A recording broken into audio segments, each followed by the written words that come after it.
दोस्तों, स्वागत है आपका स्पोकन इंग्लिश कोर्स में। आज हम सीखेंगे वाज और वर का यूज और ये है पार्ट 3। इसमें हम इंट्रोगेटिव सेंटेंस के बारे में सीखेंगे। टू बी, थोड़ा इंट्रोडक्शन देख लेते हैं। टू बी का मतलब होना या होने वाला।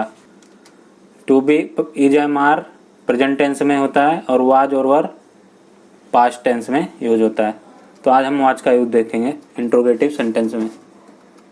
तो रूल 1 है, अगर वाक्य क्या से शुरू होता है, मतलब क्या वाक्य के शुरू में आता है, तो verb plus subject plus object rule है। तो चेंज क्या हुआ है रूल में? पहले सब्जेक्ट आता था अफर्मेटिव सेंटेंस में, फिर वर्ब, फिर ऑब्जेक्ट, फुल स्टॉप आता था। लेकिन अगर इंट्रोगेटिव सेंटेंस प्रश्नवाचक वाक्य हो जाता है तो सबसे पहले वर्ब लगाते हैं, फिर सब्जेक्ट, तब ऑब्जेक्ट। इंट्रोगेटिव में वर्ब सबसे पहले आएगा और अफर्मेटिव में सब्जेक्ट सबसे पहले आएगा।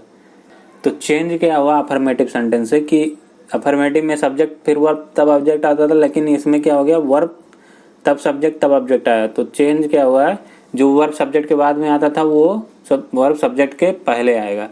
अब एग्जांपल के साथ में समझ लेते हैं। क्या मैं इस स्कूल में था? तो was I in this school. अब समझते हैं कि कैसे हुआ है। तो सबसे पहले ये कोई प्रश्नवाचक वाक्य है, क्योंकि पता चल गया कि क्वेश्चन पूछा जा रहा है। तो इसमें हमें सबसे पहले क्या लगाना, वर्ब लगाना। तो वर्ब हमको लगाना है, देखना है कि वाज आएगा कि वर आएगा। तो वाज मोस्टली मतलब एक वचन और ही, सी, इट और आई के लिए यूज होता है। तो हम यहाँ देख रहे हैं कि मैं आ रहा है, तो मैं होता है आई, तो आई हो गया सब्जेक्ट। तो आई सब्जेक्ट के लिए क्या आता है, वाज। तो सबसे पहले वाज लगाएंगे वर्ब, फिर सब्जेक्ट आई हो गया। अब बचा हुआ जो चीज़ है वो हो गया ऑब्जेक्ट, इन दिस स्कूल, इस स्कूल में। तो was I in this school, क्या मैं इस स्कूल में था। अब आइए अगला एग्जांपल देखते हैं। क्या वह कमरे में थी? तो थी मतलब लग रहा है लड़की है कोई, तो एक ही लड़की होगी, थी। तो सबसे पहले हमको वर्ब लगाना। तो वर्ब है, वाज लगेगा कि वर? तो वाज लगेगा क्योंकि एक ही लड़की थी, तो was. She in the room, she हो गया सब्जेक्ट, तो वाज आ गया पहले वर्ब, फिर आ गया सी सब्जेक्ट, फिर इन द रूम ऑब्जेक्ट। तो was she in the room, तो क्या वह कमरे में थी।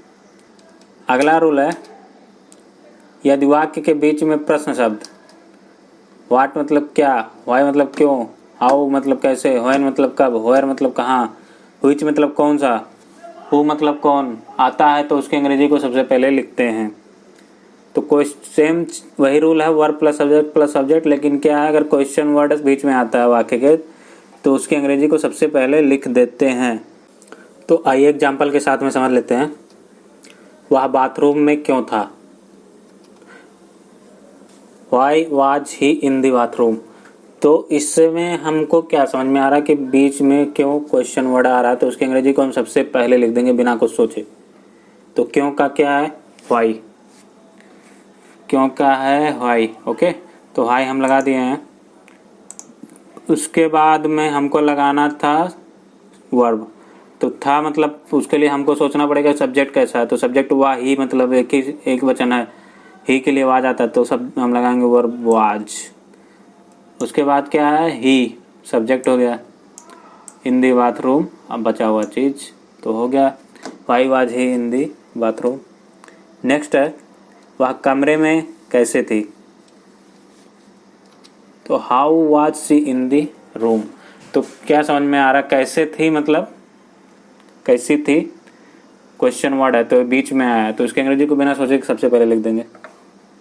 तो हाउ मतलब कैसे होता है, तो हाउ, और एक ही लड़की थी तो was she in the room.